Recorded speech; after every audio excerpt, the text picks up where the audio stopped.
अस्सलाम वालेकुम बच्चों। आज जो हम अपना चैप्टर शुरू करने जा रहे हैं that is second chapter and is entitled as writing business message. Writing business message में हम अपना पहला टॉपिक शुरू करेंगे and that is being sensitive to your audience needs. What does it mean by being sensitive to your audience needs? It mean audience should be the center of your approach. Audience should be the center of your message. Whatever you are going to say, whatever you are going to write, you should think about the audience.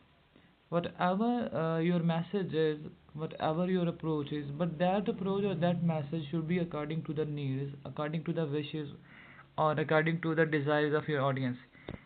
Because if that approach or if that message is not according to your audience, or that message is not according to your audience wishes, desires, or interests, then their audience and then your audience won't be able to pay attention to your message. They won't be able to pay attention to your approach. So that message would be the waste of time. इसलिए आपको क्या चाहिए? आपको चाहिए है कि आपने जो भी मैसेज अपना देना है, चाहे वो ओरली है, चाहे वो रिटन है, चाहे वो किसी भी तरीके से है, जो भी मैसेज है आपका मैसेज आपकी ऑडियंस के अकॉर्डिंग होना चाहिए, उनके इंटरेस्ट के अकॉर्डिंग होना चाहिए, उनके डिज़ायर्स के अकॉर्डिंग होना चाहिए। अगर वैसा नहीं है तो फिर आपका मैसेज बिल्कुल वेस्ट ऑफ टाइम होगा, वेस्ट ऑफ एनर्जी होगा। क्योंकि आपकी जो ऑडियंस होती है that they play the role of a selfish audience. They would have the first question that what is in this for me. For example, you're sitting in an environment, you're sitting in a meeting as an audience, whatever communicator is communicating, you won't be able to pay attention if that message is not concerned about your interest, is not concerned about your wishes. आप वहाँ पे बैठे हुए सबसे पहले क्या सोचते हैं कि इसमें हमारे लिए है क्या, या हम यहाँ पे क्यों बैठे हैं। For example you would think that what is in this for me, what is the interest of mind. इसमें ऐसी कौन सी बात है जो हमारी जो इंटरेस्ट है उसको टैकल कर रही है, जो हमारी इंटरेस्ट है उसके मुताबिक है। और अगर तो वो मैसेज आपके इंटरेस्ट के मुताबिक होता है तभी आप वहाँ पे अटेंशन पे कर सकेंगे, अगर नहीं होता अदरवाइज़ आप उस मैसेज को फुली अटेंटिव होकर नहीं सुन सकते हो, ना ही उस पर आप कभी प्रैक्टिकल लाइफ में उसको यूज़ कर सकते हो, ना ही उसको। अच्छा देखें, लेट्स हैव एन एग्जांपल कि अगर आपकी ऑडियंस वहाँ पे बैठी है, उसमें ज़्यादा जो पोर्शन है वो फीमेल्स का है, और आप उनके सामने अगर बातें करते हैं, वार्स की बातें करते हैं, आप इंडो पाक स्ट्रेटजी की बात करते हैं, आप वार बिटवीन रशिया और अफगानिस्तान की बात करते हैं, तो एब्सोल्युटली अगर उनका उसमें इंटरेस्ट नहीं है, almost of the women don't pay attention to this subjects, तो इसलिए वो उस पर उसको इतना अटेंटिव होकर नहीं सुनेगी। लेकिन ऑन द अदर हैंड आप अगर कुछ ऐसा टॉपिक है जो कि उनके फॉर एग्जांपल इंटरेस्ट के अकॉर्डिंग है, वो कोई भी हो सकता है, वो मेकअप ट्यूटोरियल हो सकता है, वो आपका कुकिंग अप्रोच हो सकती है, कुछ इस तरह का, तो वो ज़्यादा चांसेस यही है कि उस मैसेज को या उस जो कम्युनिकेशन है वो ज़्यादा अच्छे से सुनेंगे, या उसको ज़्यादा इंटरेस्ट के साथ ज़्यादा अटेंटिव हो के वहाँ पे बैठेंगे, ज़्यादा अटेंटिवली आपका मैसेज सुनेंगे, और आपका जो एम है वो ज़्यादा अच्छे से पूरा हो सकता है। इसीलिए आपको चाहिए कि जो भी आपका मैसेज है that should be audience centered, that should be according to the audience wishes or desire. For this purpose, to improve the sensitivity of your audience, we have basically four aspects. We have four factors that can be adopted by a speaker. First of all, we have adopting your attitude, and the second one is maintaining standards of etiquette, emphasizing the positive and using voice-free language. Adopting your attitude क्या होता है? Adopting your attitude is an audience-centered approach. An audience-centered approach means putting the audience at the center of your presentation, and this is a powerful approach that helps you to really in contact with the audience. Audience centre approach क्या होती है कि जिसमें आप अपनी audience को centre of the message समझते हैं, बिकॉज आपका जो मैसेज होता है वो कंसर्न होता है आपकी ऑडियंस के साथ। So your audience should be considered as a centre of your message, as a centre of your communication, क्योंकि आपके मैसेज का जो सारा वो रोल होता है वो आपकी ऑडियंस पे ही बेस कर रहा होता है। इसके अलावा क्या होता है, next you need to put that approach to your message by taking care about the wishes. Adopting your attitude is something like that you have to consider yourself as an audience. So इसका मतलब होता है कि by speaking in terms of your audience wishes, in terms of your audience desire or interest, जो भी आपकी audience चाहती होती है आप आपने उसी के रिलेटेड, उसी के मतलब आपकी सारी कम्युनिकेशन होनी चाहिए, आपका मैसेज उसके मुताबिक होना चाहिए, आपका जो कंटेंट ऑफ राइटिंग है, कंटेंट ऑफ स्पीकिंग है, वो उसके मुताबिक होना चाहिए.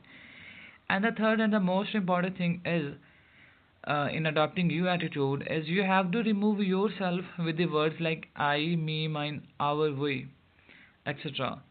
ये जो लफ्ज़ होता है ना कि we can offer, I can offer या वी आर ऑफरिंग, इसको आपने रिमूव कर देना होता है. किसके साथ? यू के साथ. कि नॉट वी आर ऑफरिंग बल्कि you can get this, not we are sharing बल्कि यू कैन हैव दिस. इसका मतलब क्या होता है? इसका मतलब होता है कि आप अपनी ऑडियंस को इस हद तक इम्पोर्टेंस दे रहे हैं कि उसको लगता है कि सारा ये जो सारी कम्युनिकेशन है, ये जो सारा मैसेज है, ये मुझ पे बेस कर रहा है और मैं ही इसका जो है सेंटर ऑफ अ मैसेज हूँ. फॉर एग्जांपल ये एक एग्जांपल है. वो या फॉर MP3 प्लेयर विद 50, 70 और 100 गीगाबाइट्स ऑफ स्टोरेज कैपेसिटी. आपने ये नहीं लिखना, क्योंकि इसमें क्या, इसमें लिखा गया वो या फॉर MP3 प्लेज. आपको क्या करना चाहिए? आपको इसको रिमूव करना है यू एटीट्यूड के साथ. और वो कैसे होगा कि you can choose MP3 with 50, 70 gigabyte of storage. अब देखें, वो या for MP3 and you can choose. You, इसमें हमें साफ पता चलता है कि जहाँ पे लिखा ना यू कैन चूज, इसमें हम अपनी ऑडियंस को ज़्यादा इंपॉर्टेंस दे रहे हैं, ना कि ऊपर वाले सेंटेंस में. ऊपर वाले सेंटेंस में तो हमारी टोन अथॉरिटेटिव हो जाती है. फॉर एग्जांपल वो या फॉर MP3 कि हम आपको ये दे रहे हैं, वो अथॉरिटेटिव हो जाता है. हमने अथॉरिटेटिव नहीं करना है. बिजनेस मैसेज का रूल होता है कि एक मैसेज जो होता है वो अथॉरिटेटिव नहीं होना चाहिए, ना ही उसमें आपकी अथॉरिटी का कोई रोल होना चाहिए. A business message should be polite, so this for this purpose we should use the you attitude method. उसके बाद हमारे पास है maintaining standards of etiquette. Etiquette क्या होता है? Etiquette are some rules that are governed by society. For example आप उन्हें मैनर्स कह सकते हैं. So a message should be presented, a message should be given with some good manners, with a well skilled way, with some good behavior. Good etiquette show respect for your audience and helps foster a more successful environment for communication by minimizing negative emotional reactions. आपको चाहिए क्या होता है जी? आपको चाहिए यह है कि अगर आपको मैसेज दे रहे हैं, चाहे वो रिटर्न है या किसी भी फॉर्म में है, तो आपको गुड एटिकेट्स के साथ वो मैसेज प्रेजेंट करना चाहिए. क्योंकि अगर आपका मैसेज वो एक वेल मैनर्ड है, आपका मैसेज अच्छे अंदाज में है, अच्छे एटिकेट्स के साथ है, तो आपकी ऑडियंस के लिए उसको एक्सेप्ट करना आसान होगा as compare to the message that is written with harsh words, that is presented with harsh tone. उसकी निस्बत आपका जो मैसेज है that is in good etiquette, that is with good etiquette, वो आसान होगा ऑडियंस को समझने के लिए, ऑडियंस को उस पर अमल करने के लिए. फॉर एग्ज़ाम्पल एक, अगर आपने किसी को कोई ऑर्डर दिया, वो उसको गिवन टाइम पे दे नहीं सका, आपने ये नहीं कहना कि you have been sitting on our order for 2 weeks and we need it now. आपने ऐसा नहीं कहना है. आपने क्या कहना है? गुड एटिकेट्स का मतलब होता है कि आपको ये कहना चाहिए कि our production schedule depends on timely delivery of parts and supplies, but we have not yet received the order scheduled for delivery 2 weeks ago. Please respond today with a firm delivery commitment. अच्छा, इससे साफ लगता है कि आपकी जो education है, आपकी जो मैसेज का अंदाज है, वो बिल्कुल हार्श नहीं है, ना आपकी टोन हार्श है, ना आप नेगेटिव वर्ड्स यूज़ कर रहे हैं, ना ही आपका बिहेवियर हार्श है. सो इससे अगले बंदा के लिए इफ़ेक्टिव होता है कि वो आपकी बात को जल्दी उसको अच्छे से अमल कर लें, उसको समझ के आपका जो ऑर्डर है वो उसको टाइमली डिलीवर कर दे. अच्छा, इसके बाद हमारे पास है emphasising the positive. Sensitive communicators understand the difference between delivering a negative news and being negative. For example, never try to hide negative news from audience, but try to emphasize positive points that will foster a good relationship with your audience. ऐसा नहीं है कि आपने emphasizing the positive का मतलब ये है कि आपने जो नेगेटिव मैसेज है उसको बिल्कुल डिनाई कर देना या उसको ऑडियंस के सामने पेश ही नहीं करना. लेकिन इसका मतलब होता है कि अगर कोई मैसेज नेगेटिव है भी, तो उसको ऐसे अंदाज से पेश करें कि वो ऑडियंस के लिए एक्सेप्टेबल हो जाए. और ट्राई ये करें कि आपका जो मैसेज है वो पॉजिटिव होना चाहिए, वो ज़्यादा पॉजिटिविटी को एम्फसाइज करें, उसमें पॉजिटिविटी का जो पोर्शन है, जो पॉजिटिविटी का एलिमेंट है वो ज़्यादा हो, ना कि नेगेटिविटी का, ना कि बैड वर्ड्स का, ना कि ऐसी न्यूज़ का जो कि ऑडियंस पे एक बुरा इम्पैक्ट डाल सकती हैं. Let's have an example. एक सेंटेंस है, it is impossible to repair your laptop today. कि अगर आपका लैपटॉप आप किसी का लैपटॉप वो रिपेयर नहीं कर सके, और दुकानदार वो जो होता है आपके शॉपकीपर वो ये कहता है कि it is impossible to repair your laptop today. इससे क्या लगता है कि उसकी टोन हार्श है।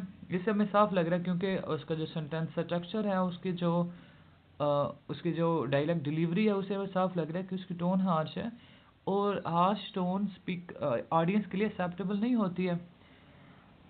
इसकी बजाय हमें या उसको क्या कहना चाहिए, your computer can be ready by Tuesday, would you like a loaner until then. कि अच्छा, हम इससे क्या चलता है कि ये एक इंतहाई पोलाइट बिहेवियर में कहा गया है। इसकी जो वर्ड चॉइस है वो पोलाइट है, वो पॉजिटिव है, लिहाजा ये message as compare to other sentence ज़्यादा एक्सेप्टेबल होगा, और इसको जल्दी से वो जो भी ऑडियंस है उसको एक्सेप्ट कर लेगी और उस पर अमल भी कर लेगी। नेक्स्ट हमारे पास है यूजिंग बाइसरी लैंग्वेज। बाइसरी लैंग्वेज होता है कि आप जो लैंग्वेज यूज़ कर रहे हैं उसमें वो लैंग्वेज बाइस नहीं होनी चाहिए। वो लैंग्वेज किसी खास जो पोर्शन ऑफ द सोसाइटी है उसके लिए नहीं होनी चाहिए, वो किसी खास जेंडर के लिए नहीं होनी चाहिए। वो जो लैंग्वेज आप यूज़ करें वो सारी जो ऑडियंस है उसकी जो विशेज़ हैं, उसकी जो नीड्स हैं, उनकी तर्जमानी करनी चाहिए उस लैंग्वेज को। It is very important to avoid words and phrases that unfairly and even unethically categorize or stigmatize in ways related to gender, race, etc. बाइसनेस आपके पास दो तरह की हो सकती है। जेंडर बाइस हो सकती है। जेंडर बाइस का मतलब है कि आप कुछ ऐसी लैंग्वेज यूज़ कर रहे हैं जो लेबलाइज कर रहे हैं वमन को, जो लेबलाइज कर रहे हैं फीमेल को या मेल को, या किसी भी जेंडर के किसी भी बंदे को वो हिट कर रही है या सिर्फ उसी की तर्जमानी करी। तो ऐसा नहीं होना चाहिए। अगर आपकी जो ऑडियंस वो डाइवर्स है तो आपको डाइवर्स लैंग्वेज ही यूज़ करनी चाहिए।